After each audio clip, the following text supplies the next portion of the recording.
Esta es una historia basada en hechos reales de la vida de Eva Moses Kor, una niña judía rumana que sobrevivió a los experimentos del doctor Joseph Mengele en Auschwitz junto a su hermana gemela Miriam.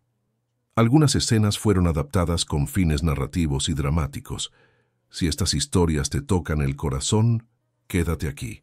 Siempre hay más voces que merecen ser escuchadas. Hay cosas que una niña de 10 años no debería saber. El sabor del miedo es una de ellas. El olor de la muerte, otra. Pero lo que más duele, lo que realmente rompe algo dentro de ti, es ver cómo tu madre se aleja caminando hacia la niebla y saber, sin que nadie te lo diga, que nunca la volverás a abrazar. Yo era una niña.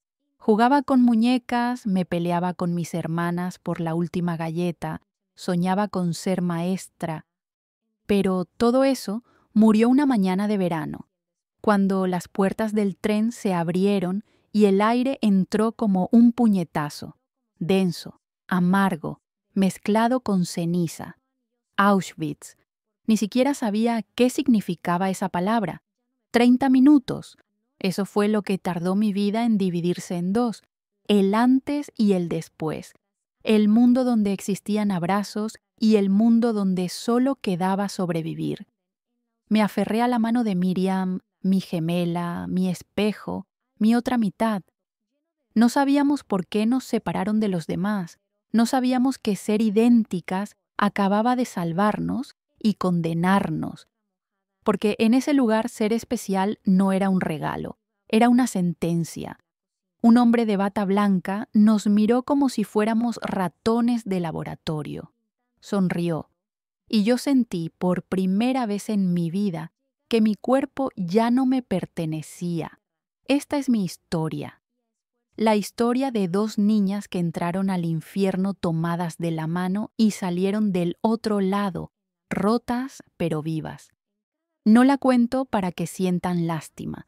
La cuento porque, mientras alguien recuerde, el olvido no habrá ganado. Y porque hay lecciones que solo se aprenden en la oscuridad más profunda. El sol todavía calentaba nuestra piel en aquellos días. Recuerdo el verano como algo dorado, lleno de risas y juegos en el patio trasero de nuestra casa en la región de Ports, en Rumania. Miriam y yo corríamos descalzas entre los árboles frutales, sintiendo la hierba fresca bajo los pies, persiguiendo mariposas que nunca lograban atraparnos. El aire olía a tierra mojada después de la lluvia y a las flores que mamá cultivaba junto a la ventana de la cocina. Podía pasar horas allí afuera, inventando juegos, construyendo castillos imaginarios con ramas y piedras. Mamá nos llamaba para la cena cuando el sol comenzaba a ponerse, pintando el cielo de naranja y rosa. Su voz atravesaba el jardín como una melodía familiar, y nosotras corríamos hacia la casa con las rodillas sucias y el cabello enredado. Papá llegaba del trabajo con las manos manchadas de tierra, oliendo a madera y a esfuerzo honesto. Era granjero, y aunque nunca tuvimos mucho, siempre hubo comida en la mesa y amor en cada rincón de nuestra pequeña casa. Mis hermanas mayores, Edith y Alice, nos trenzaban el cabello antes de dormir. Eran adolescentes, casi mujeres, y Miriam y yo las admirábamos como si fueran princesas. Edith cantaba mientras trenzaba, canciones que había aprendido de mamá. Alice era más seria, más cuidadosa, asegurándose de que cada trenza quedara perfecta. Era una vida simple, pequeña, perfecta en su sencillez. Pero las cosas empezaron a cambiar de maneras que una niña de 10 años no puede entender del todo. Fue gradual al principio, como cuando las nubes van cubriendo lentamente el sol sin que te des cuenta hasta que todo está en sombras. Primero fue la señora Kovacs, nuestra vecina de toda la vida. Una mañana pasé frente a su casa y la saludé como siempre. Ella me miró, sus ojos se encontraron con los míos por un segundo y luego se dio la vuelta y cerró la puerta, así, sin más, como si yo fuera invisible, como si nunca hubiéramos compartido pasteles en su cocina. Luego el panadero ya no nos vendió pan. Papá entró a la tienda con monedas en la mano y el panadero, el mismo hombre que nos había dado dulces gratis en Navidad, negó con la cabeza y señaló la puerta. No gritó, no explicó, solo señaló. Las tiendas comenzaron a poner carteles en las ventanas. No sabía leer bien todavía, pero reconocía algunas palabras. Prohibido, judíos, no se permite. Papá volvía a casa con el rostro tenso, las mandíbulas apretadas, las manos hechas puños que intentaba esconder metiéndolas en los bolsillos. Mamá comenzó a llorar en silencio mientras cocinaba. La veía de espaldas frente al fogón, sus hombros temblando aunque no emitiera ningún sonido. Yo quería preguntarle qué pasaba, pero algo en mí sabía que no quería escuchar la respuesta. La escuela cerró sus puertas para nosotras. Un día simplemente nos dijeron que ya no podíamos volver. Los otros niños nos miraban desde las ventanas del aula mientras nos alejábamos, algunos con pena, otros con curiosidad, algunos con algo que me tomó años identificar, alivio de que no les estuviera pasando a ellos. Dejamos de salir a jugar. Mamá nos mantenía adentro, con las cortinas cerradas incluso durante el día. La casa se volvió más oscura, más silenciosa. Las risas se apagaron como velas bajo el viento. Una tarde, jugando cerca de la ventana de la sala, escuché a papá hablar con mamá en voz baja. Estaban en la cocina pensando que no podíamos oírlos, pero las paredes de nuestra casa eran delgadas y mis oídos estaban atentos a todo. Mencionó palabras que no conocía: gueto, deportación, campos de trabajo. Mamá se llevó ambas manos a la boca, conteniendo algo, un grito o un sollozo. No lo supe. El sonido que hizo fue ahogado, roto. Miriam me apretó la mano bajo la mesa. Siempre sabíamos cuándo la otra tenía miedo. Era como si compartiéramos el mismo corazón, el mismo sistema nervioso. Cuando ella temblaba, yo temblaba. Cuando yo contenía la respiración, ella hacía lo mismo. Las semanas siguientes fueron extrañas de una manera que no podía explicar. Era como vivir en una casa a punto de derrumbarse, sintiendo las grietas expandirse en las paredes, pero sin saber cuándo vendrá el colapso final. Mamá empezó a esconder cosas. La vi una noche, de rodillas en el suelo de su habitación, levantando una tabla suelta. Metió allí joyas, fotografías, papeles importantes, documentos que no entendía pero que parecían vitales. Luego volvió a poner la tabla en su lugar y esparció polvo sobre ella para que pareciera intacta. Otra noche vi a papá en el jardín, cavando un hoyo bajo la luz de la luna. Era invierno ya, y el suelo estaba duro. Tuvo que esforzarse. Enterró un pequeño cofre metálico y cubrió el lugar con hojas. Se quedó ahí parado por un largo rato, mirando ese pedazo de tierra como si estuviera despidiéndose de algo. El silencio creció en nuestra casa como una planta venenosa, enredándose en cada conversación, llenando cada espacio. Ya no hablábamos de planes futuros, ya no hablábamos de lo que haríamos el próximo verano. Solo existía el ahora, pesado y amenazante. Y entonces llegó esa mañana. El golpe en la puerta fue tan fuerte que toda la casa tembló. No era un toque amable, era una orden, un grito convertido en sonido. Mi corazón empezó a latir tan rápido que podía sentirlo en los oídos, en las sienes, en la garganta. Papá abrió la puerta despacio, como si al hacerlo más lento pudiera cambiar lo que estaba del otro lado. Vi soldados, 3, quizás 4. uniformes oscuros que absorbían la luz, botas negras brillantes que reflejaban el sol de la mañana, rostros de piedra que no mostraban ninguna emoción. Uno de ellos gritó algo en alemán. No entendí las palabras, pero el tono era claro. No era una petición, era una orden. 15 minutos. Eso fue lo que nos dieron para empacar. 15 minutos para decidir qué partes de tu vida te llevas contigo cuando no sabes si volverás. ¿Qué eliges? Fotografías, ropa, comida, recuerdos. Mamá nos ayudó a vestirnos con varias capas de ropa. Una camisa sobre otra, un suéter sobre el vestido, un abrigo encima de todo aunque era primavera y hacía calor. Metió pan seco en nuestros bolsillos. Sus manos temblaban tanto que apenas podía abrochar los botones. No lloraba. Creo que ya no le quedaban lágrimas.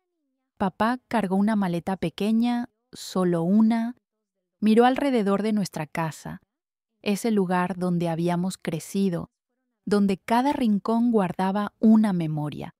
Sus ojos se detuvieron en cada detalle como si estuviera fotografiándolo con la mente. La mesa donde comíamos, las sillas que él mismo había construido, la ventana por donde entraba el sol cada mañana. Luego nos miró a los ojos una por una, a Edith, a Alice, a Miriam, a mí. No dijo nada, pero su mirada decía todo. Decía te amo, decía perdóname, decía sé fuerte. Nos llevaron a la plaza del pueblo junto con otras familias.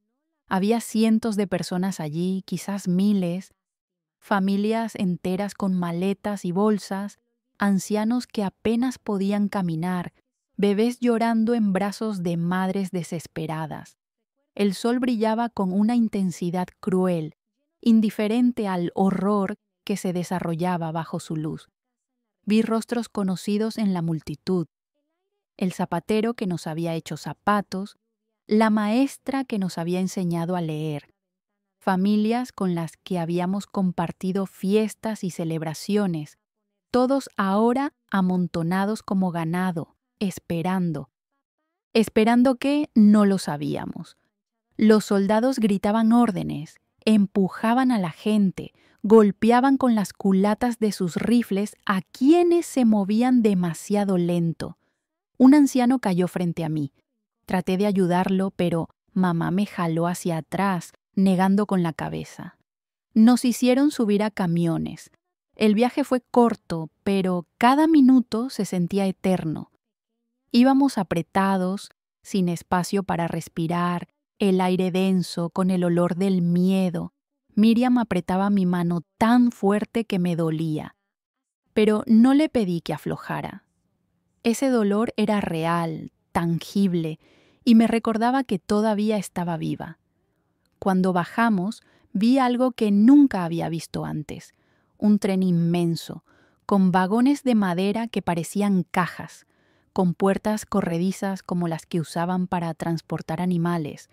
Y ahí fue cuando entendí que para ellos eso éramos, animales, no personas. Nos empujaron dentro del vagón. El espacio era diminuto para la cantidad de gente que metieron allí. 50, 60 personas en un espacio diseñado para 20 como máximo. No había ventanas, solo unas rendijas angostas por donde entraba luz en líneas delgadas que cortaban la oscuridad.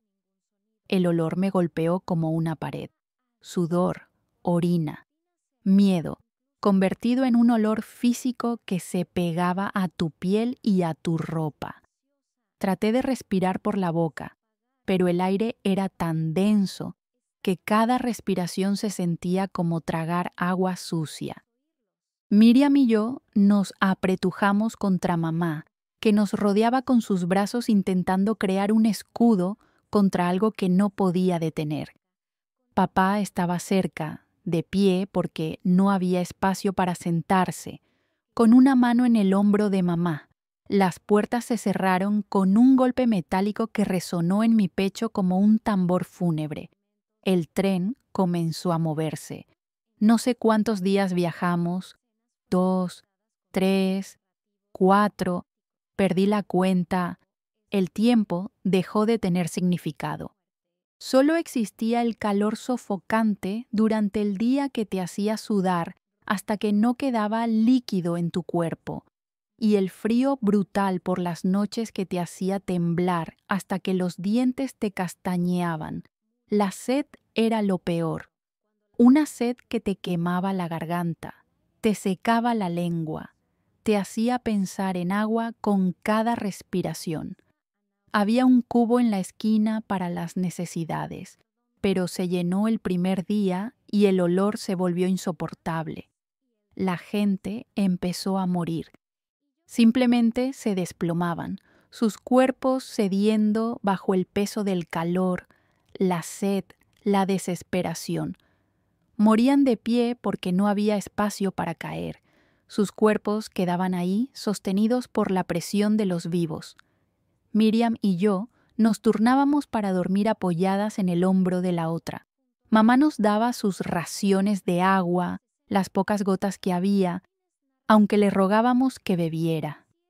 Papá intentaba mantenerse fuerte, pero yo veía cómo su rostro se hundía día tras día, sus ojos perdiéndose en algún lugar lejano. No sé en qué momento dejé de ser una niña, si fue durante ese viaje o antes. Pero algo en mí se endureció, se cerró como una puerta de hierro, sellándose para proteger lo que quedaba dentro. Cuando finalmente el tren se detuvo, el silencio fue casi ensordecedor después de días de traqueteo constante. Las puertas se abrieron y la luz entró como un cuchillo, tan brillante que me cegó. Parpadeé, tratando de enfocar, mis ojos llorando por el contraste súbito. El aire de afuera era diferente, frío a pesar de ser verano, pesado, con un olor extraño que no podía identificar.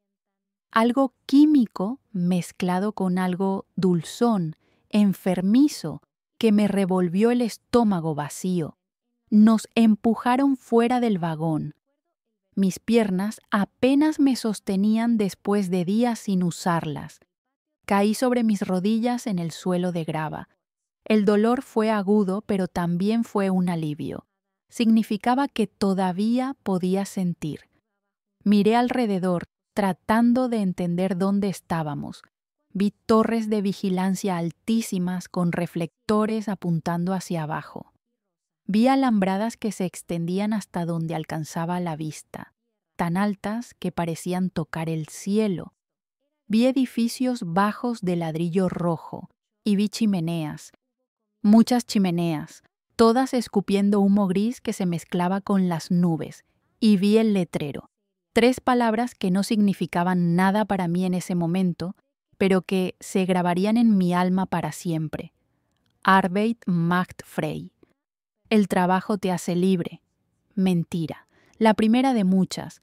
Un silbato perforó el aire. Hombres con uniformes comenzaron a gritar órdenes en alemán, empujándonos, separándonos, moviéndonos como piezas en un tablero. Vi a una anciana caer al suelo. Nadie la ayudó. Un soldado simplemente pasó sobre ella como si fuera una piedra en el camino. La multitud se movía en direcciones diferentes, familias siendo arrancadas unas de otras, niños llorando por sus madres, madres gritando por sus hijos. Y entonces lo vi. Un hombre alto y delgado caminaba entre la multitud con una postura perfecta, como si estuviera en un desfile militar. Vestía un uniforme impecable, botas tan brillantes que reflejaban el sol, y sobre todo una bata blanca inmaculada que contrastaba con el caos y la suciedad que nos rodeaba. Caminaba despacio, observando. En su mano derecha llevaba un bastón que usaba para señalar. Izquierda, derecha, izquierda, derecha. Cada vez que señalaba, los soldados empujaban a la gente en esa dirección. Se acercó a nosotros. Sus ojos recorrieron a nuestra familia, a papá con su ropa arrugada y su rostro hundido, a mamá abrazándonos contra ella, a Edith y Alice de pie juntas, aferradas de las manos, y luego nos miró a Miriam y a mí. Se detuvo, ladeó la cabeza. Sus ojos, de un azul frío como el hielo, se clavaron en nosotras con una intensidad que me hizo retroceder instintivamente. Miró a Miriam, luego a mí, luego otra vez a Miriam. Vi algo pasar por su rostro: interés, curiosidad, como un cazador que acaba de encontrar una presa rara. Entonces gritó algo, una palabra que sonaba extraña: Svillinge. Otros soldados se acercaron corriendo, mirándonos, hablando rápido entre ellos. El hombre de la bata blanca señaló con su bastón a mamá y papá hacia un lado, a Edith y Alice hacia el mismo lado, y a Miriam y a mí hacia el otro. Todo pasó tan rápido. Mamá intentó protestar. Estiró sus brazos hacia nosotras, su boca abierta en un grito que no pude escuchar sobre el ruido, pero un soldado la empujó y ella desapareció entre la multitud, tragada por esa masa de cuerpos que se movía como un río hacia algún lugar que yo no podía ver. Lo último que vi de ella fue su mano extendida, buscándonos, y luego ya no estaba. Papá, Edith, Alice, mamá. Todos desaparecieron en la niebla gris que se levantaba del suelo. No grité, no lloré, no podía. Era como si mi cuerpo se hubiera congelado, como si mi cerebro se hubiera apagado para protegerme de algo demasiado grande para procesarlo. Miriam me apretó la mano tan fuerte que sentí mis huesos crujir, pero no me quejé. Ese dolor era lo único real en ese momento. Nos llevaron en otra dirección. Pasamos junto a montañas de maletas amontonadas, miles de ellas. Montañas de zapatos, de ropa, de objetos personales. Vi muñecas rotas tiradas en el suelo. Vi fotografías pisoteadas en el barro. El hombre de la bata blanca caminaba detrás de nosotras, todavía silbando esa melodía alegre que contrastaba de manera obscena con todo lo que nos rodeaba. Llegamos a un edificio, nos hicieron entrar, y ahí fue cuando entendí algo, aunque mi mente de 10 años no tenía las palabras para expresarlo, que ya no éramos Eva y Miriam, que ya no éramos niñas con nombres y familias y sueños, que ahora solo éramos especímenes, números en un experimento que apenas estaba comenzando. El barracón olía a humedad, a enfermedad y a algo más que no podía identificar. Desesperanza convertida en olor. Nos llevaron a un edificio de madera largo y estrecho, diferente a los otros que había visto.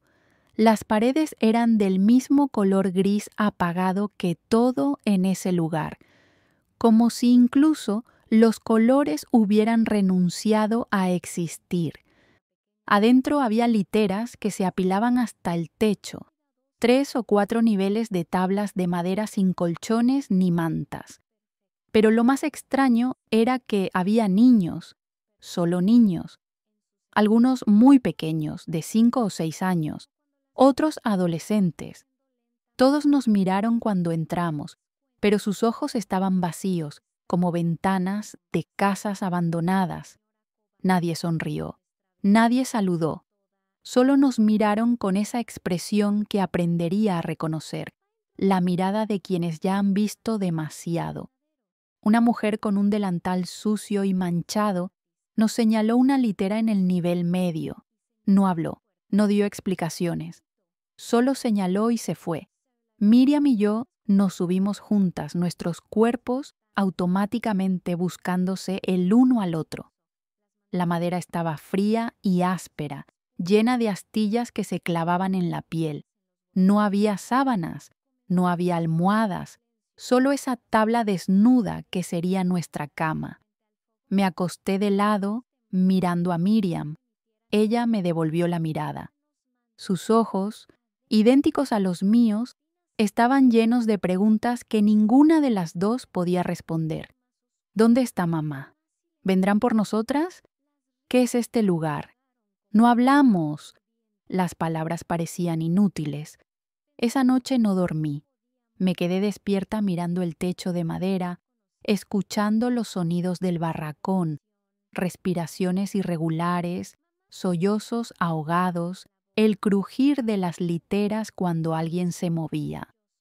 A través de las rendijas en las paredes podía ver luces afuera, reflectores que barrían el campo constantemente, como ojos gigantes que nunca parpadeaban. Y podía ver el resplandor naranja de las chimeneas contra el cielo nocturno. Traté de convencerme de que mamá y papá estaban en algún otro barracón, que mañana los vería, que esto era solo una pesadilla y despertaría en mi cama con el olor de las galletas de mamá llenando la casa. Pero algo en mi interior, algo antiguo y sabio que no debería existir en una niña de 10 años, ya sabía la verdad. Al amanecer, un silbato nos despertó. El sonido era agudo, violento, diseñado para lastimar los oídos. Los niños se levantaron automáticamente, como si sus cuerpos ya conocieran la rutina. Miriam y yo los imitamos bajando de nuestra litera con las piernas entumecidas. Nos formaron en filas afuera del barracón. El aire de la madrugada era helado y yo no podía dejar de temblar. Miriam tiritaba junto a mí, sus dientes castañeando. Nos dieron un trozo de pan negro, duro como piedra, que tenías que humedecer con saliva para poder masticarlo. Y nos dieron un líquido oscuro en tazas de metal abolladadas que llamaban café, pero que sabía a agua sucia mezclada con tierra. Lo bebí de todos modos. El calor, aunque fuera de ese líquido horrible, era un alivio. Mientras esperábamos en esa formación, comencé a observar a los otros niños. Había algo extraño en ellos. Estaban en grupos de 2, siempre de 2, y cuando los mirabas con atención, te dabas cuenta, eran idénticos. Gemelos, todos eran gemelos. 2 niñas con el mismo cabello rubio y rizado. 2 niños con pecas idénticas. 2 adolescentes tan parecidos que era imposible distinguirlos. ¿Por qué solo gemelos? No lo entendía. Entonces lo vi llegar. El hombre de la bata blanca, que nos había señalado el día anterior, caminaba hacia nosotros con las manos en los bolsillos, como si estuviera dando un paseo matutino. A la luz del día podía verlo mejor. Era alto, delgado, con una postura perfecta que hablaba de educación militar. Su rostro era anguloso, casi bonito de una manera clásica, con pómulos altos y una mandíbula fuerte. Su cabello negro estaba peinado hacia atrás con brillantina, y sus ojos, esos ojos azules como el hielo, observaban cada detalle. Caminaba despacio por las filas, deteniéndose frente a cada par de gemelos. Los miraba de arriba abajo, a veces tocando sus rostros, girando sus cabezas para verlos desde diferentes ángulos. Los niños se quedaban completamente inmóviles cuando él los tocaba, como ratones paralizados frente a una serpiente. Llegó frente a nosotras.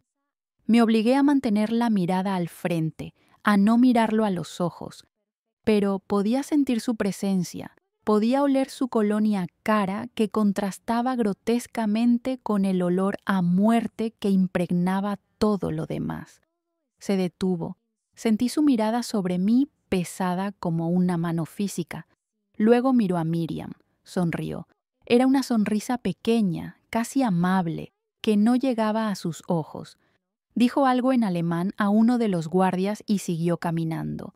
Más tarde supe su nombre completo. Hauptsturmführer Dr. Joseph Mengele.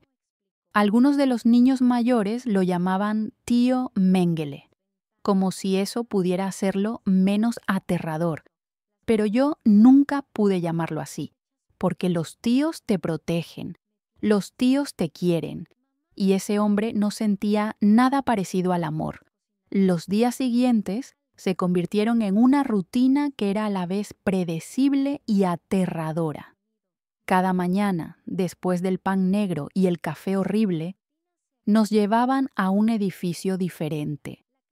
Era más limpio que los barracones, con paredes blancas y pisos de baldosas que reflejaban la luz. Olía a químicos fuertes, a alcohol médico, a ese olor metálico que tienen los hospitales. Pero no era un hospital. Los hospitales curan. Este lugar hacía todo lo contrario. Había camillas de metal alineadas contra las paredes, mesas con instrumentos brillantes, jeringas, bisturíes, forceps, cosas que no podía nombrar pero que me llenaban de terror instintivo. Había frascos de vidrio con líquidos de colores extraños, verdes, azules, rojos turbios, y había una cámara fotográfica en un trípode, su ojo de vidrio apuntando hacia nosotros. Mengele estaba siempre ahí, con su bata blanca inmaculada, tomando notas en una libreta de cuero negro. A veces silbaba mientras trabajaba, esa misma melodía alegre que me perseguiría en sueños durante décadas. El primer día nos hicieron desnudarnos. La vergüenza fue como un golpe físico. Tenía 10 años y nunca me había desnudado frente a extraños. Miriam lloraba en silencio mientras nos quitaban la ropa. Intenté cubrirme con las manos, pero un guardia me las apartó bruscamente. Nos fotografiaron desde todos los ángulos, de frente, de espalda, de perfil, como objetos en una tienda, como especímenes en un museo. Mengele caminaba alrededor de nosotras, observando, anotando. Medía cada parte de nuestros cuerpos con instrumentos fríos, la distancia entre nuestros ojos, la longitud de nuestros dedos, la circunferencia de nuestras cabezas. Anotaba todo con una caligrafía perfecta y pulcra. No nos miraba como si fuéramos personas, nos miraba como un científico mira a las ratas de laboratorio. Después vinieron las muestras. Sangre extraída una y otra vez hasta que mis brazos estaban cubiertos de moretones. Muestras de saliva, análisis de orina, todo etiquetado y guardado en frascos con nuestros números, porque ya no teníamos nombres. A mí me dieron el número A763, a Miriam A764, y luego llegaron las inyecciones. La primera vez que me clavaron una aguja, el dolor fue tan intenso que mis rodillas cedieron. Un guardia tuvo que sostenerme mientras el líquido entraba en mi vena. No era como las inyecciones normales. Este dolor era diferente. Se extendía desde el punto de entrada como fuego líquido, quemando cada nervio, cada célula a su paso. Grité. No pude evitarlo. Mengele levantó la vista de su libreta, observándome con interés clínico. Anotó algo. Luego asintió y el guardia me soltó. Caí al suelo de baldosas frías, temblando, tratando de respirar a través del dolor. Miriam fue la siguiente. Escuché su grito y fue peor que mi propio dolor. Quise ir a ella, pero mis piernas no respondían. Solo pude quedarme ahí, mirando cómo le inyectaban ese veneno, viendo cómo su rostro se contorsionaba en agonía. No nos dijeron qué nos inyectaban. No nos explicaron el propósito de los experimentos. Años después, leyendo documentos, sabría que Mengele estaba obsesionado con los gemelos. Quería entender la genética. Quería encontrar formas de crear una raza superior de ojos azules y cabello rubio. Quería descifrar el secreto de los nacimientos múltiples para poder producir más soldados alemanes. Y nosotros éramos sus conejillos de indias. Los días se convirtieron en semanas. La rutina se volvió aterradoramente familiar.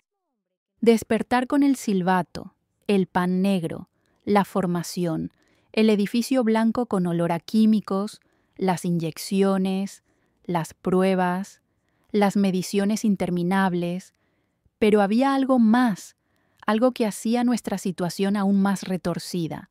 Teníamos privilegios.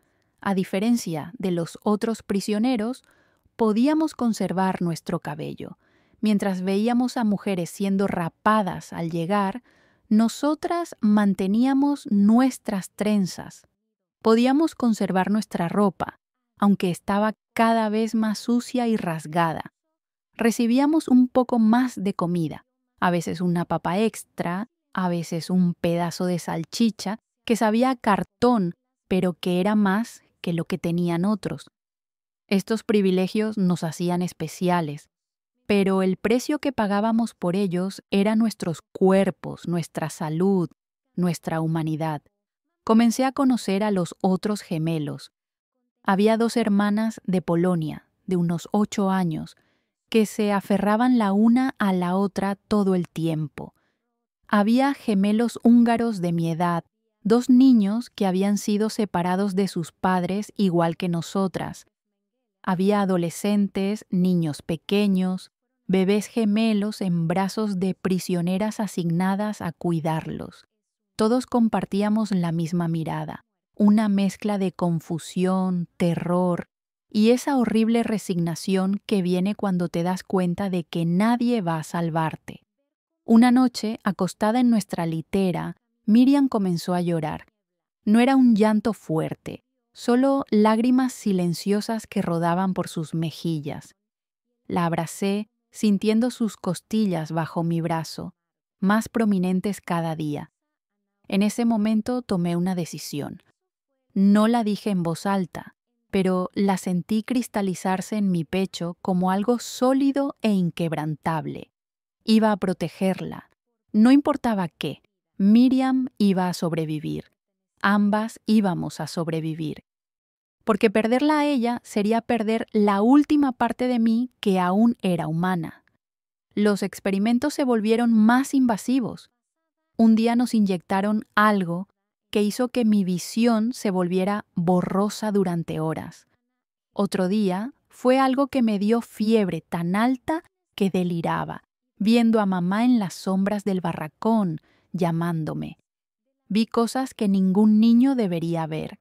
Vi a gemelos que regresaban de los experimentos con heridas que no sanaban, sangrando a través de vendajes sucios. Vi ojos que cambiaban de color tras inyecciones misteriosas, pasando de marrón a un verde enfermizo. Vi hermanos gemelos donde uno se marchitaba mientras el otro permanecía relativamente sano, como si Mengele estuviera probando qué pasaba cuando infectabas a uno y no al otro. Las literas comenzaron a vaciarse. Los gemelos húngaros. Primero desapareció uno, luego el otro, una semana después. Las hermanas polacas. Una mañana solo quedaba una. La otra simplemente ya no estaba. Nadie nos decía qué pasaba con ellos, pero todos lo sabíamos.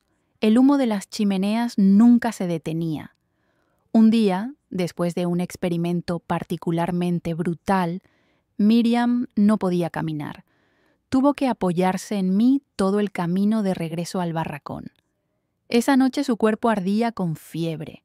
Le puse paños fríos en la frente con agua que robé de un grifo roto afuera del barracón, arriesgándome a ser golpeada si me descubrían. Deliraba, llamando a mamá, diciendo que quería ir a casa. Mengele vino a revisarla al día siguiente. Se inclinó sobre nuestra litera, sus manos inmaculadamente limpias tocando la frente sudorosa de Miriam. Sacó un termómetro, lo puso bajo su lengua, esperó. Cuando lo sacó, lo miró y anotó algo en su maldita libreta. Luego me miró a mí. Por un segundo, creí ver algo en sus ojos. No era compasión, nada tan humano como eso. Era más como curiosidad, como un científico observando si su experimento estaba dando los resultados esperados. No dijo nada, solo guardó su libreta y se fue, sus zapatos haciendo eco en el piso de madera. Miriam sobrevivió esa noche y la siguiente. Pero algo en ella cambió. Se volvió más callada, más retraída. Sus ojos perdieron algo de su brillo. Era como si una parte de ella se hubiera ido a dormir, escondiéndose en algún rincón profundo de su mente donde las agujas y el dolor no pudieran alcanzarla. Y yo me volví más dura. Tuve que hacerlo, porque entendí algo fundamental en ese lugar. Si queríamos sobrevivir, no podíamos permitirnos sentir demasiado. El dolor era un lujo que no podíamos pagar. Las lágrimas eran un desperdicio de energía y agua que nuestros cuerpos deshidratados necesitaban. La esperanza podía romperte más rápido que cualquier experimento. Solo importaba el siguiente día, el siguiente pedazo de pan, el siguiente latido del corazón. En las noches, cuando todos dormían y el barracón se llenaba de ese silencio pesado, interrumpido solo por ocasionales sollozos y gemidos, yo miraba a Miriam acostada junto a mí. Observaba el subir y bajar de su pecho, escuchaba su respiración y me hacía promesas silenciosas que la protegería de todo lo que pudiera, que compartiría mi comida incluso si eso significaba pasar más hambre, que encontraría formas de hacerla sonreír, aunque fuera solo por un segundo, que algún día saldríamos de allí y le contaría al mundo entero lo que ese hombre de bata blanca nos había hecho.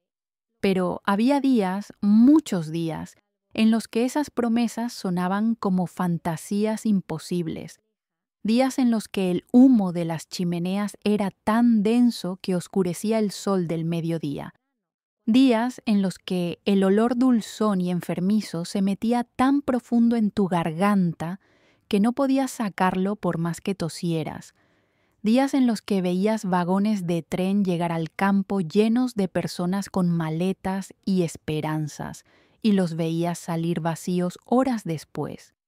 Días en los que la cuenta de gemelos en nuestro barracón bajaba y bajaba. Una tarde, Mengele nos llevó a todas las gemelas a una sala especial. Había una máquina extraña allí, grande y zumbante. Nos hizo pararnos frente a ella mientras tomaba lo que parecían ser radiografías. El calor que emanaba de la máquina era intenso, antinatural. Años después, sabría que nos estaba exponiendo a radiación, observando qué efectos tendría en nuestros cuerpos en desarrollo. Esa noche, acostada en la litera con Miriam temblando a mi lado, cerré los ojos y traté de recordar el rostro exacto de mamá.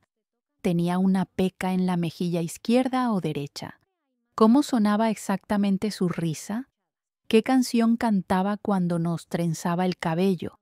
Me aterrorizaba darme cuenta de que algunos detalles ya comenzaban a difuminarse en mi memoria. Así que me aferré a lo que podía recordar con claridad: el olor de su cocina, la sensación de sus brazos rodeándome, el sonido de su voz diciendo mi nombre. Y me prometí a mí misma que no importaba cuánto tiempo pasara en ese infierno, no iba a olvidar, porque olvidar sería otra forma de morir. Y yo había decidido vivir. El invierno llegó con dientes de hielo y garras que arañaban la piel. No recuerdo exactamente cuándo cambió el clima. Los días se habían mezclado tanto que ya no podía distinguir septiembre de octubre, octubre de noviembre. Solo supe que un día el aire se volvió cortante, que nuestras respiraciones se convirtieron en nubes de vapor, que por las noches el frío era tan intenso que sentías que tus huesos se congelaban desde dentro. Nuestras ropas, que alguna vez fueron un privilegio envidiado, ahora eran trapos delgados que no detenían nada. El vestido que había usado desde que llegamos estaba rasgado en varios lugares, manchado con sangre seca de las inyecciones. El abrigo que mamá me había puesto aquella mañana, que ahora parecía de otra vida, estaba tan sucio que ya no recordaba su color original. Por las noches, Miriam y yo nos acurrucábamos tan juntas en esa litera de madera que ya no sabía dónde terminaba mi cuerpo y empezaba el suyo. Compartíamos nuestro calor corporal como si fuera el bien más valioso del mundo. El vaho de nuestra respiración se congelaba en el aire, creando pequeñas nubes que flotaban un momento antes de desaparecer. A veces me preguntaba si nosotras también desapareceríamos así, un momento existiendo, al siguiente borradas, como si nunca hubiéramos estado allí. Los experimentos continuaban. Si algo, se habían intensificado. Mengele parecía tener más urgencia ahora, como si supiera que el tiempo se le acababa. Las inyecciones se volvieron más frecuentes, más dolorosas, 2 veces al día a veces, 3 cuando tenía un interés particular en observar cómo reaccionábamos. Mi cuerpo comenzó a reaccionar de maneras extrañas que me aterrorizaban, fiebres súbitas que me hacían sudar incluso en el frío brutal, dolores que me doblaban en 2 sin previo aviso, como si alguien me clavara cuchillos desde dentro, manchas en la piel que aparecían de la nada, primero rojas, luego púrpuras, luego ese color amarillento enfermizo que indicaba que algo estaba muy mal dentro de mí. Una mañana de finales de otoño, después de una inyección particularmente brutal donde el líquido había quemado tanto que grité hasta quedar sin voz, no pude levantarme de la camilla de metal. Todo me daba vueltas. El techo blanco del laboratorio se movía en olas, como si estuviera hecho de agua.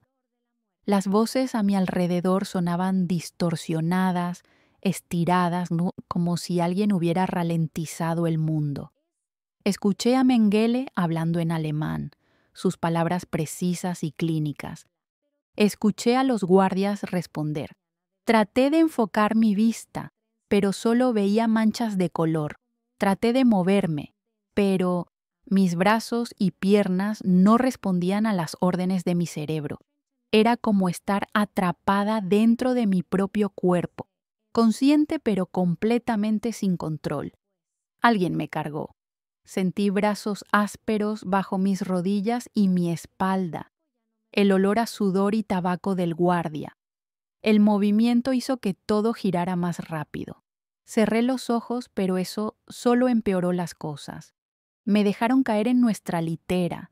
No fue gentil. Mi cabeza golpeó la madera dura y vi estrellas detrás de mis párpados cerrados. Escuché a Miriam gritar mi nombre. Sentí sus manos frías en mi frente. Intenté hablar, decirle que estaba bien, pero mi boca no formaba palabras. Solo salían sonidos incoherentes. El mundo se volvió negro. Cuando desperté era de noche, o tal vez otro día. No tenía forma de saberlo. La única luz venía de los reflectores afuera que barrían el campo constantemente, sus rayos entrando por las rendijas en las paredes. Miriam estaba junto a mí, con los ojos muy abiertos y brillantes de miedo. Tenía un trapo húmedo en la mano que presionaba contra mi frente. ¿Dónde había conseguido agua limpia? No lo sabía. Probablemente había arriesgado su vida para robarla. Intenté sonreírle, pero mi rostro se sentía pesado, como hecho de piedra. Entonces escuché voces. 2 guardias hablaban en alemán cerca de nuestra litera. Mi alemán era rudimentario, aprendido a golpes y gritos en los últimos meses, pero entendí suficiente. Entendí las palabras que importaban. 2 Wochen, 2 semanas, crematorium, crematorio. Si no mejoraba en 2 semanas, me enviarían al crematorio. Esa palabra se clavó en mi mente como un clavo ardiente. El crematorio, el lugar donde el humo nunca se detenía, el lugar donde las personas entraban y solo salía ceniza. Esa noche, con la fiebre quemándome desde dentro, con cada hueso de mi cuerpo doliendo, con mi mente nublada por lo que sea que Mengele me hubiera inyectado, tomé la decisión más importante de mi vida. No iba a morir, no era valentía, no era heroísmo, no era siquiera esperanza, porque la esperanza requiere creer en algo mejor, y yo ya no creía en nada excepto en el siguiente respiro. Era algo más simple y más poderoso que todo eso. Era pura terquedad. Era la negación absoluta a rendirme, porque si moría, significaba que todo lo que había soportado no tenía sentido. Significaba que Mengele ganaba. Significaba que mamá y papá, Edith y Alice, habrían desaparecido en vano. Significaba que su memoria moriría conmigo, y no iba a permitirlo. Así que cada vez que mi cuerpo me pedía rendirme, cada vez que el dolor se volvía tan intenso que solo quería cerrar los ojos y no volver a abrirlos, cada vez que la fiebre me hacía delirar y ver cosas que no estaban allí, yo me negaba. Me aferraba a recuerdos como si fueran salvavidas en medio de un océano en tormenta.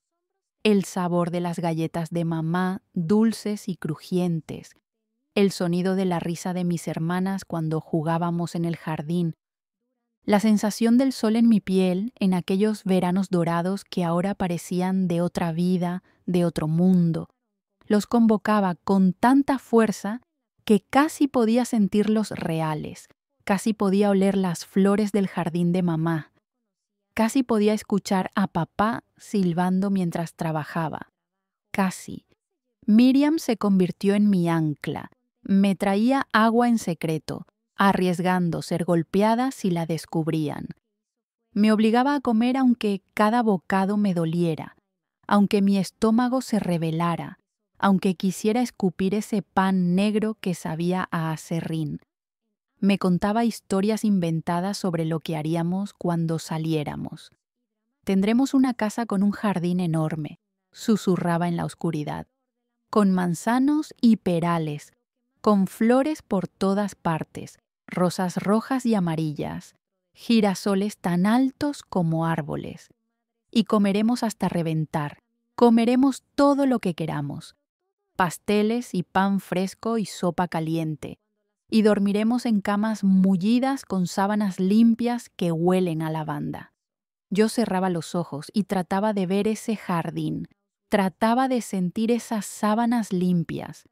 A veces funcionaba, a veces, por un momento, no estaba en ese barracón de pesadillas, sino en ese jardín imaginario bajo el sol. 2 semanas pasaron como años y como segundos al mismo tiempo.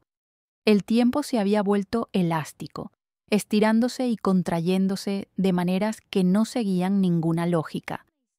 Pero sobreviví. La fiebre bajó lentamente. Los dolores se hicieron más soportables. Mi visión se aclaró. Pude levantarme de nuevo, primero sentándome, luego poniéndome de pie con las piernas temblorosas como las de un potro recién nacido. Mengele vino a verme cuando pude caminar de nuevo. Me miró con esos ojos fríos, anotó algo en su libreta, asintió.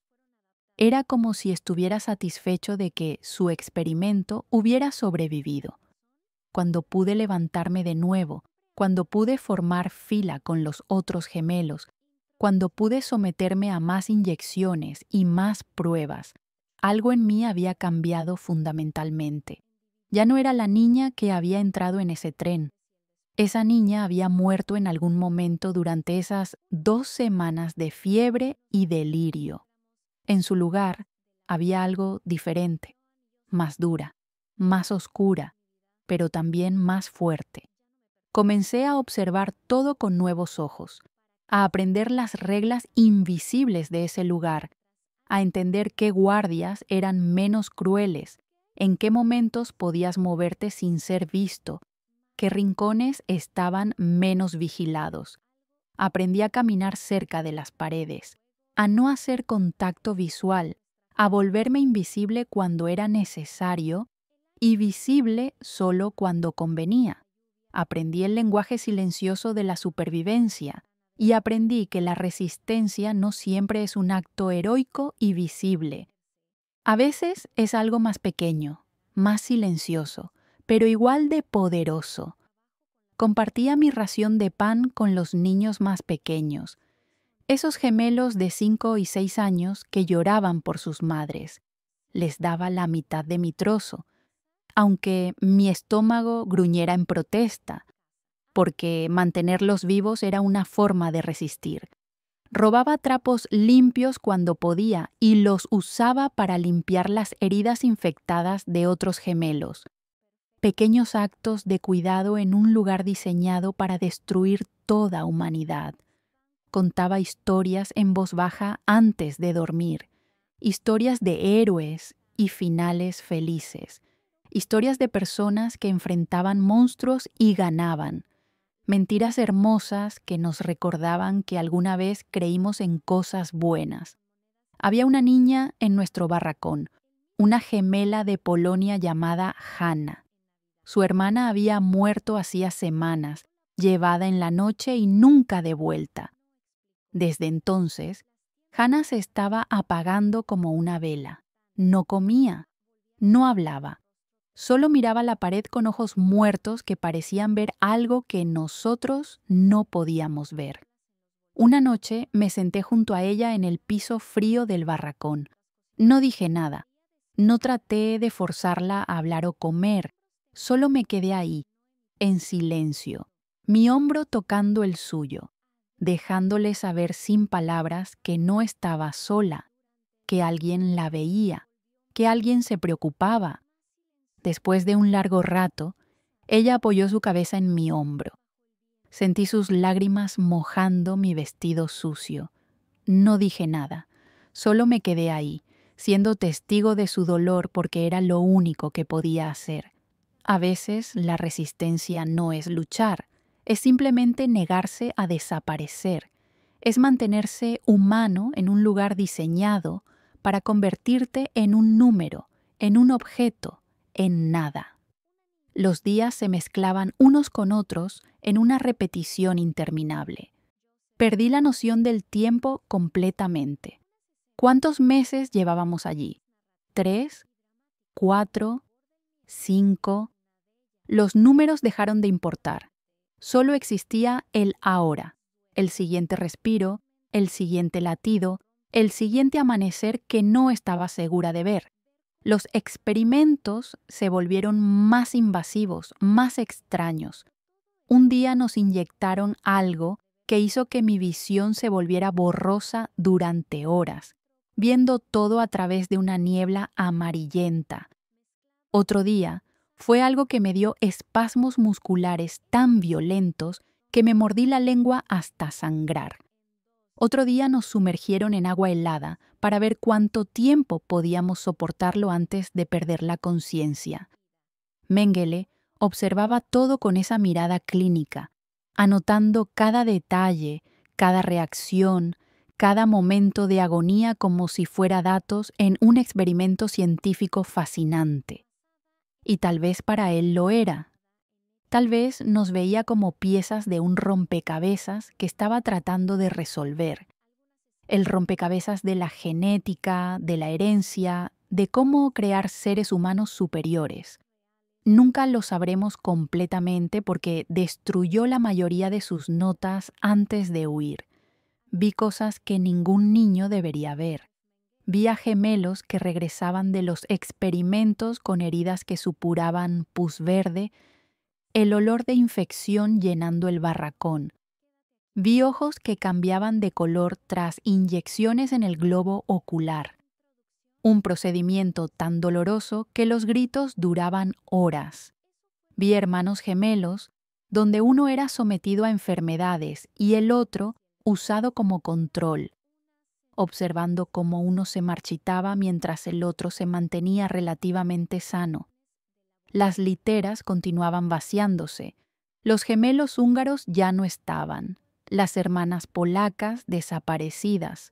Los bebés gemelos que una prisionera cuidaba, llevados una noche. Cada ausencia era un recordatorio silencioso. Cualquiera de nosotros podría ser el siguiente. Pero yo dejé de temerle a Mengele, no porque fuera valiente, sino porque había descubierto algo fundamental.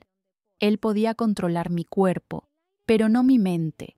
Podía envenenarme, lastimarme, usarme como quisiera. Pero no podía obligarme a odiar si yo no quería. No podía robarme mis recuerdos. No podía matarme por dentro a menos que yo se lo permitiera. Y no se lo iba a permitir. El odio requería energía que necesitaba para sobrevivir. Así que, en lugar de odiarlo, simplemente lo observaba. Memorizaba cada detalle, su forma de caminar, su colonia cara, el modo en que ladeaba la cabeza cuando algo le intrigaba, porque algún día, si sobrevivía, iba a contar todo esto, e iba a necesitar los detalles.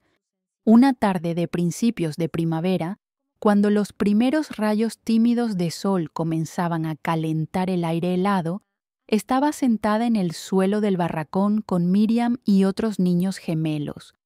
Alguien había encontrado un trozo de cuerda y estábamos tratando de recordar juegos de nuestra infancia. Juegos simples que alguna vez nos hacían reír. Miré hacia las alambradas a lo lejos.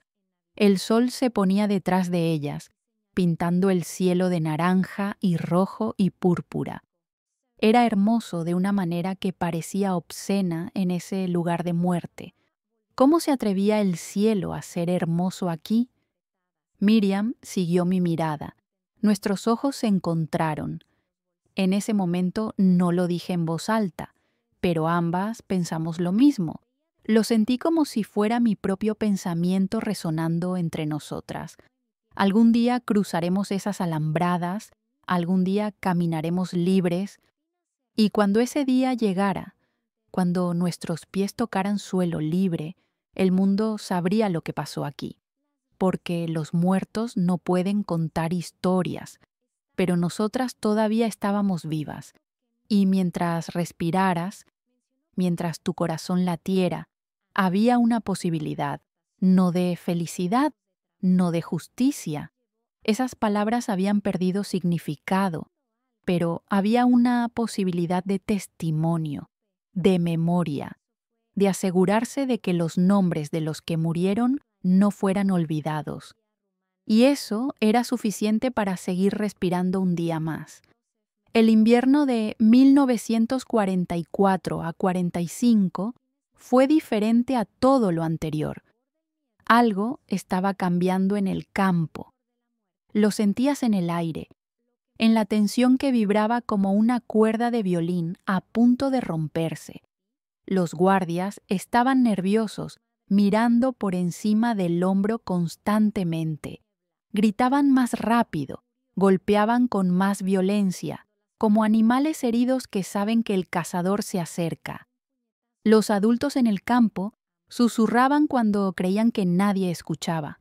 Palabras en yiddish, en polaco, en húngaro, pero algunas palabras eran universales, rusos, soviéticos, liberación. No me atrevía a creer en esa palabra, liberación. Sonaba como algo de un cuento de hadas, tan irreal como dragones o príncipes encantados. Pero los rumores continuaban. Los rusos se acercaban desde el este. Los alemanes estaban perdiendo la guerra. El Reich de los 1000 años se estaba desmoronando. Para nosotras, las gemelas, los días se volvieron aún más intensos, como si Mengele supiera que se le acababa el tiempo y quisiera exprimir hasta la última gota de sus experimentos diabólicos antes de que fuera demasiado tarde. Las inyecciones se volvieron más frecuentes, 2, 3, a veces 4 veces al día. Mi cuerpo se convirtió en un mapa de moretones y pinchazos, cada marca una historia de dolor. Los experimentos se volvieron más extraños, más desesperados. Nos exponían a temperaturas extremas, observando cuánto podíamos soportar. Nos inyectaban enfermedades para ver cómo nuestros cuerpos idénticos reaccionaban de manera diferente. Miriam Estaba cada vez peor. Su piel había tomado un tono amarillento, enfermizo que me aterrorizaba. Tosía por las noches. Una tos seca y persistente que no se detenía. A veces tosía sangre, pequeñas gotas rojas que manchaban el trapo que usábamos como almohada. Yo la cuidaba lo mejor que podía. Le daba mi ración de pan, robaba agua para ella. Por las noches me acostaba de tal manera que mi cuerpo bloqueara el viento helado que entraba por las rendijas en las paredes. Los niños seguían desapareciendo. Una mañana, la litera de los gemelos que dormían cerca de nosotros estaba vacía. 2 hermanos de Checoslovaquia que habían llegado unos meses después que nosotras. La noche anterior habían estado ahí. Por la mañana, solo quedaba la tabla de madera vacía. Nadie hizo preguntas. Ya sabíamos. Al día siguiente, otra litera vacía. Y otra a la semana siguiente. El barracón se sentía cada vez más hueco, lleno de ausencias que pesaban más que las presencias. Hanna, la niña polaca que había perdido a su hermana gemela, dejó de despertar una mañana de diciembre. Yo fui quien la encontró cuando bajé de nuestra litera. Estaba acostada de lado, con los ojos cerrados, casi en paz. Su rostro había perdido esa expresión de dolor constante que había llevado durante meses. Toqué su mano. Estaba fría como el hielo. Por primera vez en meses sentí algo parecido a la envidia, porque Hanna había escapado. Ya no tenía que soportar las agujas, el hambre constante, el frío que nunca te dejaba, el miedo que vivía en tu estómago como una criatura con garras. Había encontrado la única salida real de ese lugar.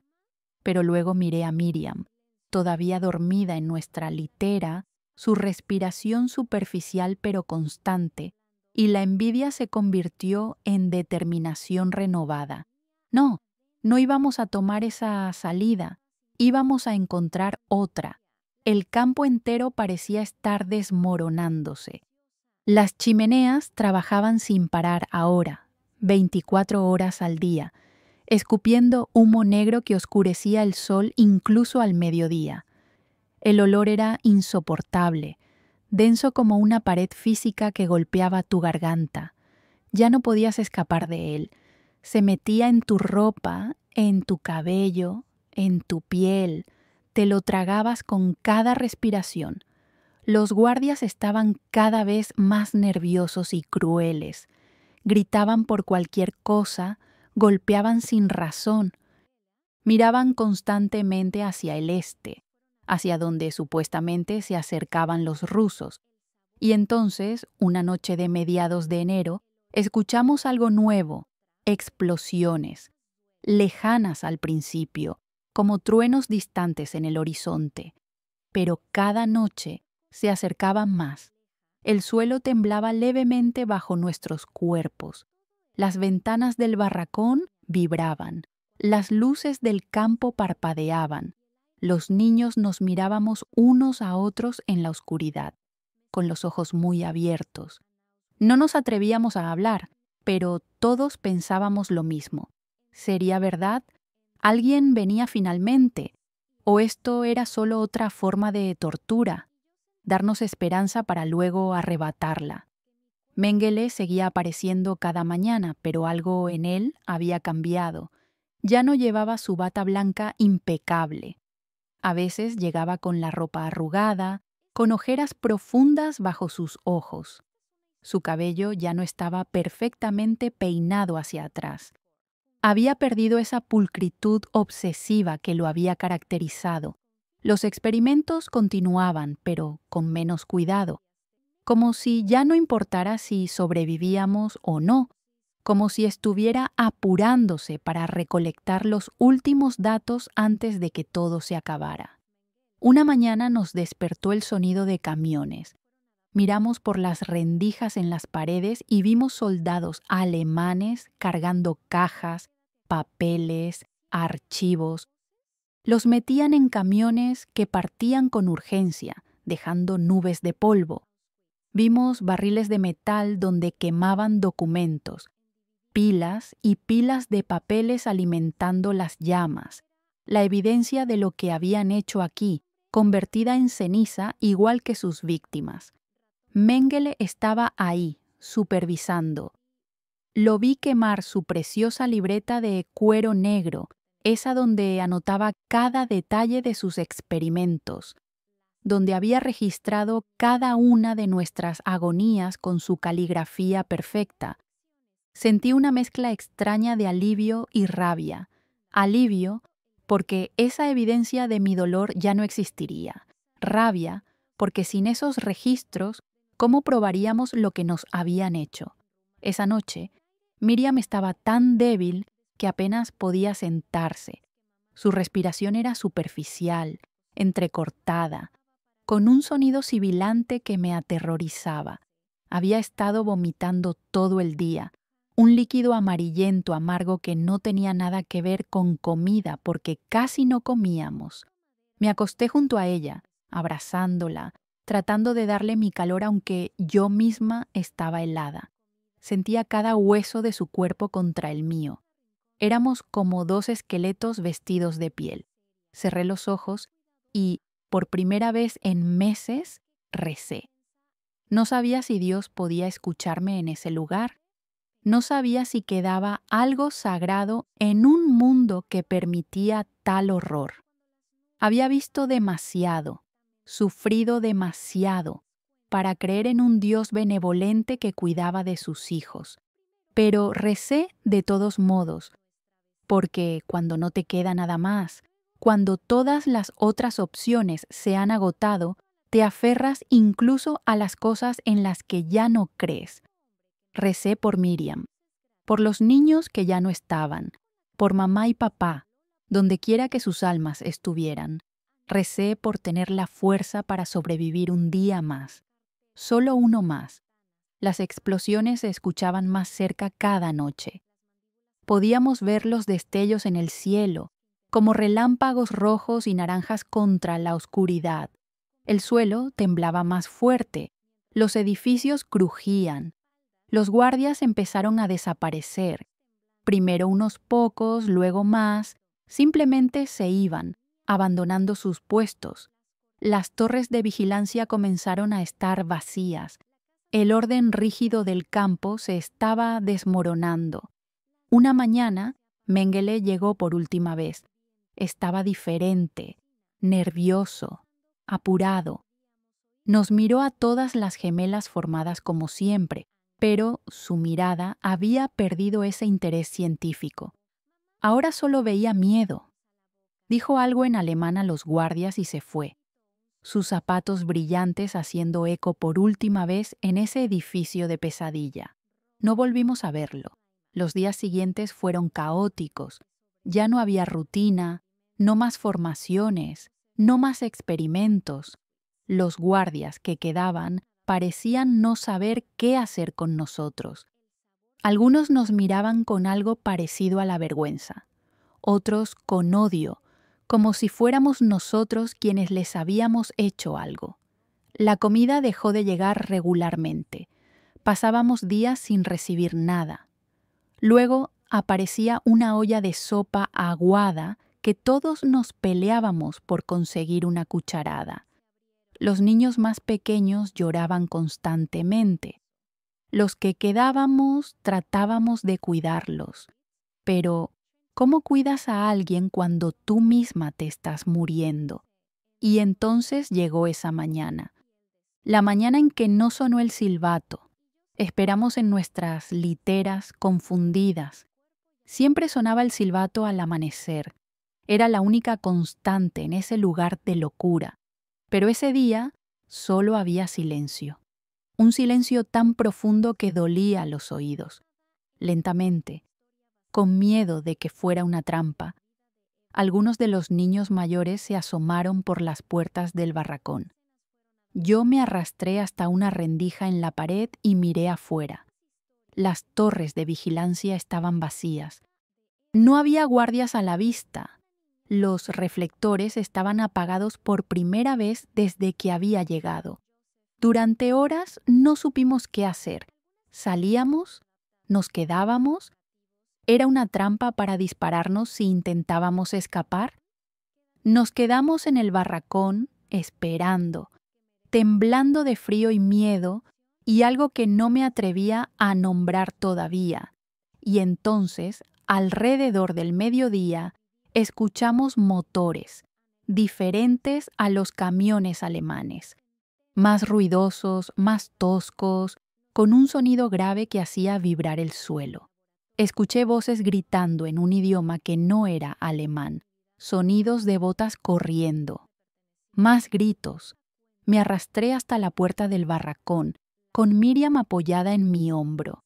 Empujé la puerta y miré afuera, y vi tanques, grandes, cubiertos de nieve y barro, con estrellas rojas pintadas en los costados, estrellas que nunca había visto antes, pero que algo en mí reconoció como símbolo de salvación. Vi soldados bajando de los tanques. Llevaban uniformes diferentes, grises y marrones. Miraban el campo con expresiones que nunca olvidaré: horror absoluto, incredulidad, lágrimas corriendo por rostros de hombres curtidos por la guerra. Uno de ellos nos vio, a Miriam y a mí paradas en la puerta del barracón, esqueléticas y temblando, más muertas que vivas. Se detuvo en seco, se llevó la mano a la boca. Sus ojos se llenaron de lágrimas que no trató de ocultar. Dijo algo en ruso que no entendí, pero su tono era claro: horror, compasión, rabia. Más soldados llegaron corriendo. Nos miraban como si fuéramos apariciones, fantasmas que no deberían existir. Y entonces uno de ellos, un hombre mayor con barba gris, se arrodilló frente a nosotras. Nos miró a los ojos y dijo en un alemán quebrado: «Están a salvo. La guerra terminó. Están a salvo. Están a salvo». Esas palabras no tenían sentido al principio, eran solo sonidos. Pero lentamente, muy lentamente, comenzaron a penetrar la niebla en mi mente. A salvo. Terminó. Sobrevivimos. Miriam me apretó la misma mano que había sostenido desde que bajamos de aquel tren, la misma mano que nunca había soltado en todos esos meses de infierno. Y por primera vez en lo que parecían años, lloré. No lágrimas silenciosas, sollozos profundos que salían desde algún lugar dentro de mí que había estado cerrado y congelado. Lloraba por todo lo que habíamos perdido, por lo que nos habían robado, por los niños que ya no estaban, por la infancia que nunca recuperaríamos. Lloraba por mamá y papá, por Edith y Alice. Lloraba de alivio porque, contra todas las probabilidades, contra toda lógica, todavía estábamos vivas. El soldado de la barba gris nos abrazó, nos envolvió con sus brazos grandes y nos sostuvo mientras llorábamos. Y él también lloraba. Más tarde sabría que ese hombre había visto cosas terribles en la guerra. Había peleado en Stalingrado. Había visto a sus compañeros morir. Había matado soldados enemigos con sus propias manos. Pero dijo que nada, absolutamente nada en la guerra lo había preparado para lo que vio ese día en Auschwitz. La libertad no llega con trompetas ni celebraciones. Llega con confusión, con miedo, con un silencio tan profundo que duele más que los gritos. Los soldados soviéticos caminaban por el campo con expresiones de incredulidad absoluta, como si estuvieran viendo algo que sus mentes se negaban a procesar. Nos miraban a nosotros, los sobrevivientes, como si fuéramos fantasmas de otro mundo. Y en cierto modo lo éramos. Éramos los que habían caminado por el infierno y de alguna manera habían encontrado el camino de regreso. Los primeros días después de la liberación fueron un borrón de caos y cuidado desesperado.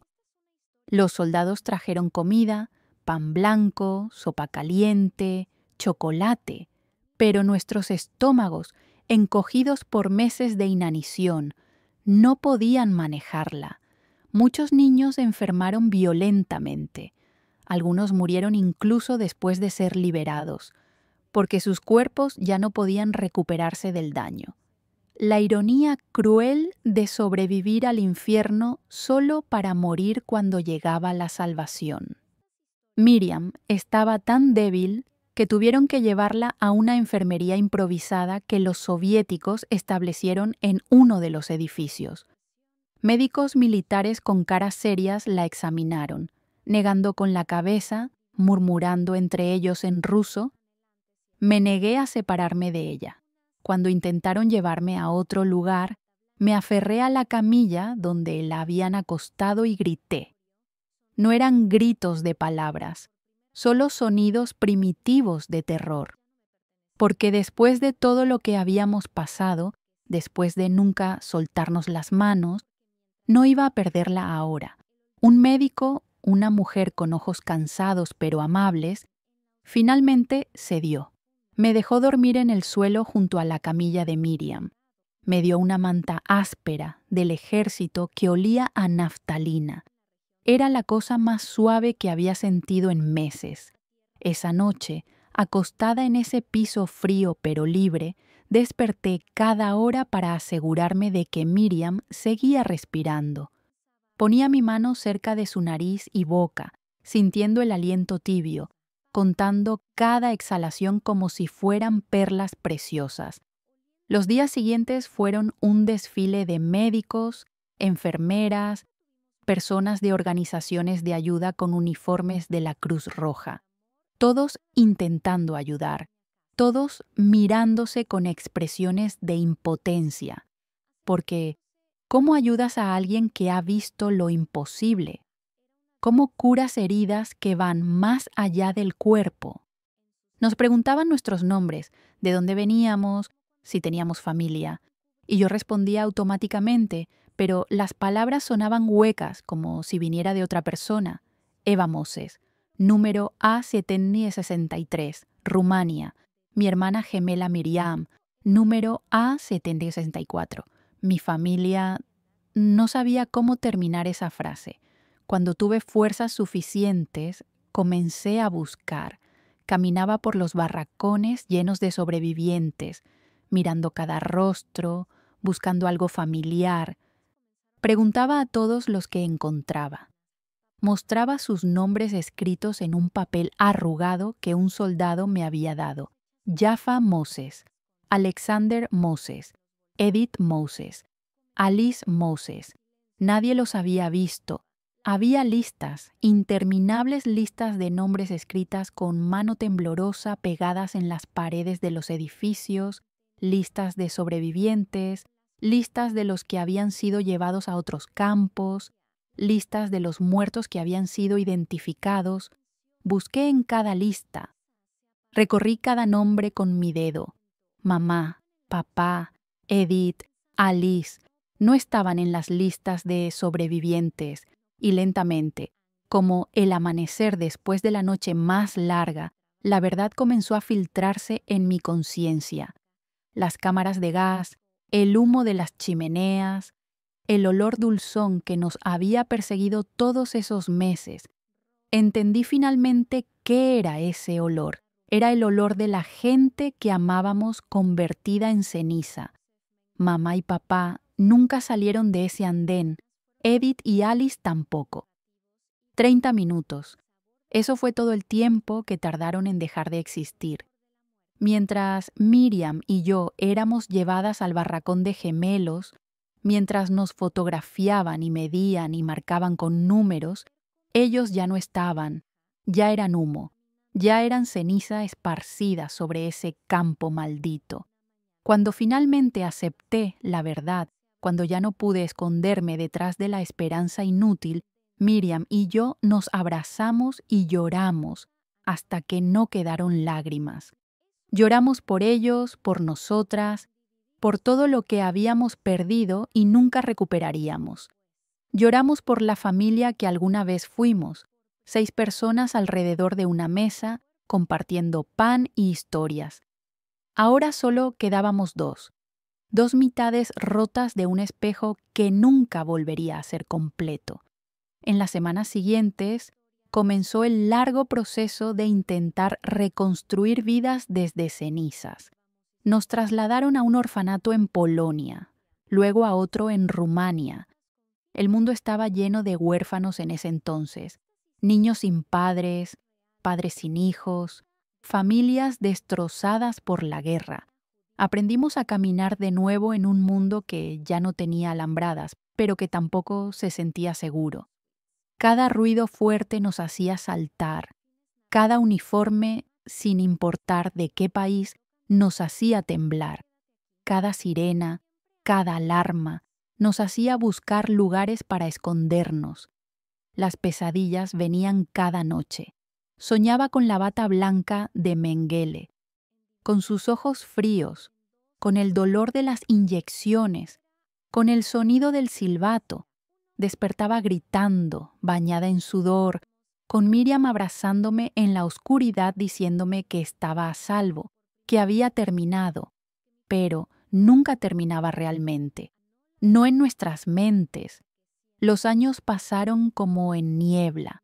Nos quedamos en orfanatos hasta que fuimos lo suficientemente mayores para trabajar. Luego emigramos a Israel, buscando un lugar donde pudiéramos pertenecer, un lugar donde ser judía no fuera una sentencia de muerte. Miriam nunca se recuperó del todo. Los experimentos de Mengele la habían dañado por dentro de maneras que los doctores no podían arreglar completamente. Problemas renales que la plagaron toda su vida, infecciones constantes, dolores que aparecían sin previo aviso, pero sobrevivió. Ambas lo hicimos. Nos casamos, tuvimos hijos, construimos familias nuevas sobre las ruinas de la que habíamos perdido. Intentamos ser normales, vivir vidas ordinarias, como si el pasado fuera solo una pesadilla de la que podíamos despertar. Durante décadas guardé silencio sobre Auschwitz. No hablaba de ello. Cuando la gente me preguntaba sobre el número tatuado en mi brazo, cambiaba de tema. Cuando mis hijos preguntaban sobre mis padres, les daba respuestas vagas que no explicaban nada. No podía hablar de ello. Era como si al poner esas memorias en palabras, les diera poder nuevamente. Como si al decir en voz alta lo que había pasado, lo hiciera real otra vez. Pero en los años 90, algo cambió. Empecé a ver negacionistas diciendo que el Holocausto nunca pasó, diciendo que éramos mentirosos, que exagerábamos, que inventábamos historias para ganar simpatía o dinero. Y sentí una rabia que no había sentido en décadas, una rabia limpia y clara como una llama, porque yo estuve ahí, Miriam estuvo ahí. Los niños que murieron en aquellas literas estuvieron ahí. Las cenizas que salían de aquellas chimeneas eran reales. El dolor era real. El horror era real. Y nadie, absolutamente nadie, iba a borrarlo diciendo que nunca existió. Así que tomé otra decisión, tan importante como aquella que tomé durante la fiebre. Iba a hablar. Iba a contar mi historia hasta que ya no pudiera hablar más. Comencé a dar charlas en escuelas. Al principio era aterrador. Pararse frente a adolescentes que vivían en un mundo de teléfonos y computadoras y comodidad e intentar explicarles un horror que sus mentes no podían procesar. Las primeras veces que hablé, mi voz temblaba. Mis manos sudaban. Tenía que detenerme frecuentemente para respirar, para no dejarme arrastrar de vuelta a ese lugar. Pero con el tiempo se hizo más fácil, no menos doloroso, pero más fácil.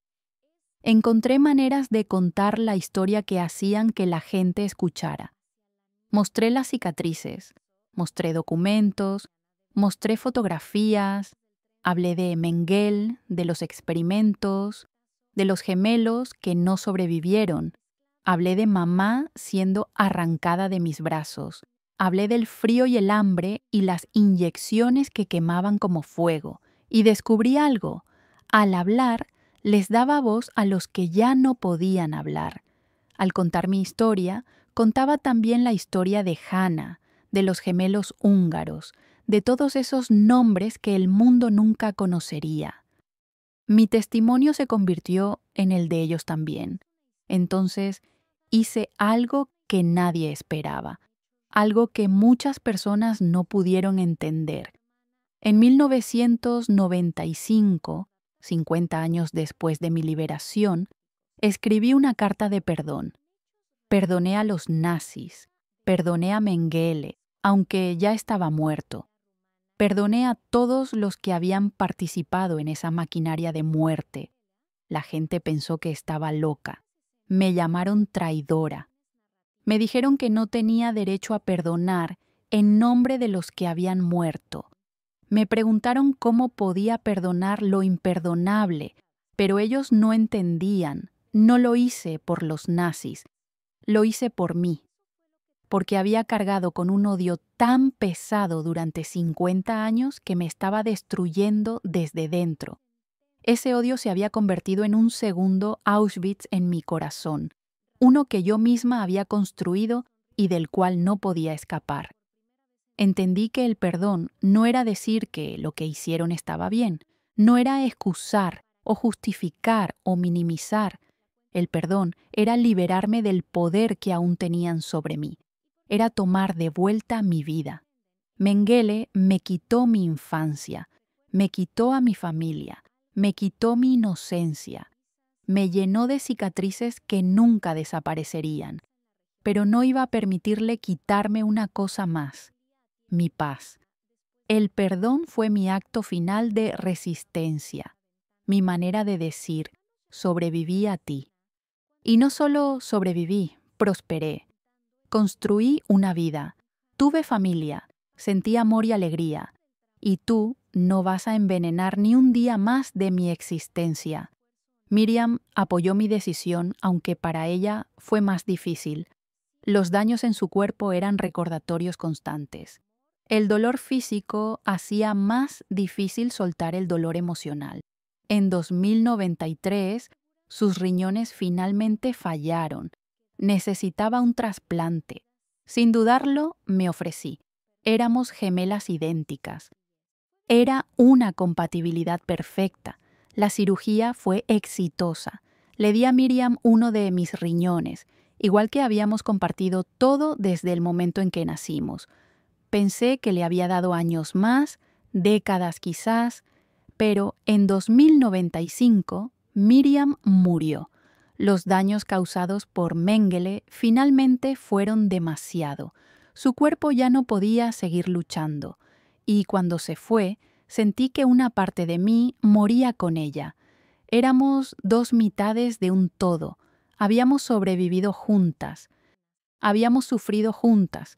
Y parte de mí había asumido que moriríamos juntas también. Pero ella se fue primero. Y me dejó aquí, sola por primera vez en mi vida. El dolor de perderla fue diferente al dolor de perder a mamá y papá. Era como si hubieran arrancado mi brazo derecho, como si hubieran sacado mi corazón y esperaran que siguiera viviendo de todos modos. Pero continué, porque eso es lo que le habría querido, porque nuestra historia no había terminado mientras yo siguiera respirando. Continué hablando en escuelas, universidades, museos, expandí mi misión. Fundé el Kendless Holocaust Museum en Indiana, un lugar donde las voces de los sobrevivientes pudieran vivir para siempre, donde los nombres de los que murieron pudieran ser recordados. He hablado ante miles de personas a lo largo de los años, desde niños de primaria con ojos muy abiertos, hasta prisioneros en cárceles que necesitaban escuchar que la redención era posible, desde sobrevivientes del genocidio en Ruanda hasta víctimas de abuso que necesitaban saber que podían sanar. Mi mensaje siempre ha sido el mismo: pueden sobrevivir a lo que sea que estén enfrentando. El odio solo te destruye a ti mismo. El perdón te libera. La memoria honra a los muertos. No ha sido fácil. Algunos días todavía me despierto con pesadillas. Algunos días el dolor es tan fuerte, tanto físico como emocional, que apenas puedo levantarme de la cama. Tengo más de 80 años ahora.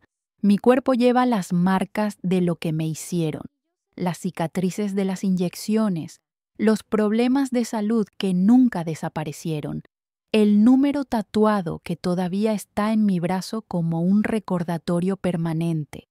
Pero también llevo algo más, la certeza de que sobreviví por una razón, que todo ese sufrimiento, toda esa agonía, tuvo un propósito. No fui la más fuerte, no fui la más valiente, no fui la más lista. Fui solo una niña que se negó a soltar la mano de su hermana, una niña que decidió, en el lugar más oscuro del mundo, que el odio no ganaría. Y 50 años después, tomé la decisión de perdonar, no porque los que me lastimaron lo merecieran, sino porque yo merecía paz. Esa es mi historia. No toda, porque hay partes demasiado dolorosas incluso ahora para ponerlas en palabras. Hay pesadillas que visito cada noche que nunca compartiré completamente.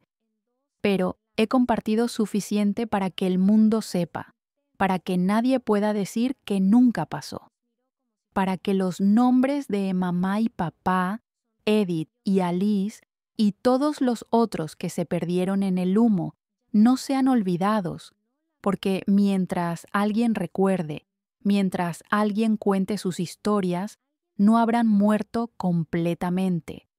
Y esa es la victoria final sobre Mengele y todos como él, que intentaron borrarnos, que intentaron convertirnos en números, en objetos, en nada, pero fallaron, porque estoy aquí, y estoy hablando, y el mundo está escuchando. Han pasado más de 70 años desde aquel día en que las puertas de Auschwitz se abrieron y los tanques soviéticos entraron en ese campo de pesadilla. A veces todavía sueño con aquel tren, con el olor del vagón de ganado, con el momento en que las puertas se abrieron y vi ese mundo gris de alambradas y chimeneas, con las manos de mamá soltando las mías mientras la multitud nos separaba, con el rostro de Miriam, mi espejo, mi otra mitad, que ya no está aquí para terminar esta historia conmigo. Tengo más de 90 años ahora. Mi cuerpo lleva las marcas visibles e invisibles de lo que me hicieron, las cicatrices de las miles de inyecciones, los problemas de salud que nunca se fueron completamente, los dolores que aparecen sin aviso, y llevo el número tatuado en mi brazo, A763. Ya no lo escondo. Es parte de mi historia. Es prueba de que estuve ahí, de que sobreviví, de que soy testimonio de algo que el mundo intentó olvidar. Pero también llevo algo más profundo, algo que no puedes ver en mi piel o en mis huesos. Llevo la certeza de que sobreviví por una razón, que todo ese sufrimiento, toda esa agonía que duró meses, que parecieron eternidades, tuvo un propósito más grande que yo misma. No fui la más fuerte de los gemelos en Auschwitz. Muchos eran más grandes, más sanos que yo. No fui la más valiente. Había niños que enfrentaban las inyecciones sin llorar, que soportaban el dolor en silencio. No fui la más inteligente. Había adolescentes que entendían mejor lo que estaba pasando, que sabían idiomas que yo no hablaba. Fui solo una niña de 10 años que se aferró a la mano de su hermana gemela y decidió con esa terquedad simple de los niños que no iba a morir en ese lugar. Fui solo una niña que convirtió esa terquedad en resistencia, que tomó cada bocado de pan negro como un acto de rebeldía, que sobrevivió cada inyección como una victoria pequeña, que contó cada amanecer como un triunfo sobre Mengele y su bata blanca. Y 50 años después, cuando finalmente entendí que todavía estaba cargando las cadenas de ese lugar en mi corazón, tomé la decisión más difícil de mi vida: perdonar, no porque los que me lastimaron lo merecieran, Mengele nunca enfrentó justicia por lo que hizo. Murió en Brasil, escondido, nunca pagando por sus crímenes.